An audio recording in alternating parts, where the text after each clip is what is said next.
Mr. Chairman and distinguished delegates, I am very pleased to have a chance to make a video statement during the 64th session of the Committee on the Peaceful Uses of Outer Space about the recent activities of the University Space Engineering Consortium, UNISEC-Global. It is a non-profit international organization in the space education field. Before it, I would like to appreciate the excellent leadership shown to us by the chairman of the committee, Mr. Mario Piso, who kindly allowed me to participate in this prestigious meeting as a virtual participant. Moreover, I must say thank you to Ms. Moneta Di Pippo, the director of the United Nations Office for Outer Space Affairs, and her staff for their complicated but variable arrangements for the hybrid meeting in this difficult time of the COVID-19 disease. Mr. Chairman and distinguished delegates, the world has been facing a severe, long-standing pandemic. It has limited activities for humankind. UNISEC-Global has been adversely affected. Many of our programs have been cancelled or postponed. Among them, the annual UNISEC-Global meeting, which was originally planned in Istanbul, Turkey in July 2020, has been postponed to 2022. And our annual hands-on training program of the Cancer Leader Training Program was cancelled this year, 2 years in a row. Even though the vaccination program has been spreading all over the world, we don't know for sure how long we need to continue restraining ourselves. Even under such lingering uncertainty, we cannot just do nothing. We should regard the present difficulty as a challenging task for new opportunities. We must take action to turn the current pandemic into opportunities for a better future. Mr. Chairman and distinguished delegates, let me give a few examples of our recent activities under pandemic constraints. At first, as I mentioned at the last session of the Scientific and Technical Subcommittee, we have an agreement with Japan Aerospace Exploration Agency JAXA to contribute to UNUSA's project called the Kibo Cube 7th Round of Applications. This project is to deploy CubeSats of non-spacefaring countries from the Japanese experiment module Kibo on board the International Space Station. In this connection, we have started the Kibo Cube Academy, which is intended to enhance technical knowledge about space and space engineering for better applications.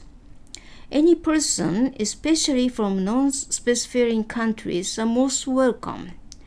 Secondly, I'd like to pick up our original program, the Mission Idea Contest, which is for mainly university students across the world to design micro-nano-satellite missions. This is an annual event, and this year it is contest number 7. The theme for this year's contest is deep space science and exploration with nano microsatellites.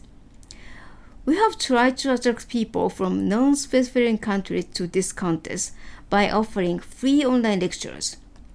Accordingly, we have observed 2 preparatory national competitions with deep space missions in Thailand and Costa Rica before our main contest. It may be said that we have paved the way for students of non-spacefaring countries to the cutting edge of space science. The final presentation will be held on November 13th this year. The third example is about our core international gathering of the UNISEC-Global meeting. Due to the current pandemic, in-person meetings have been deemed as undesirable. However, to keep the momentum of the past in-person meetings, we have organized a virtual meeting every month since last year and will hold the 13th online meeting on September 18th, next month. Please allow me to mention briefly 2 more examples in connection with the international arena. The first one is that we have reached an agreement with JAXA about our commitment as a coordinator and the secretariat to the higher education session of the Space Education for All Working Group of the Asia Pacific Regional Space Agency Forum, APRSAF. I would say that this may furthermore strengthen our ties with non-spacefaring countries. My last example is about the International Telecommunication Union. ITU radio communication sector is now working on a new handbook called the ITUR Small Satellite Handbook. One of the purposes of the handbook is to promote and to offer technical assistance to developing countries, enterprises, and individuals in the field of small satellite utilization. UNISEC-Global is willing to cooperate with ITU by contributing its accumulating know-how and experience to the handbook. Because of time constraints, I'd like to leave another new project to Dr. Quantum Verspieren, a research fellow of the University of Tokyo, who will state as a technical presentation later on. Mr. Chairman and distinguished delegates, I conclude my statement here by emphasizing that our activities are in line with Access to Space for All initiative launched by UNUSA in 2018. In other words, we have tried to and will try to involve developing countries in space endeavors through human resources development.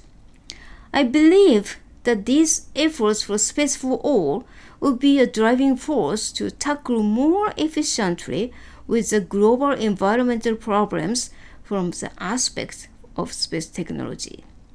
Thank you very much for your attention.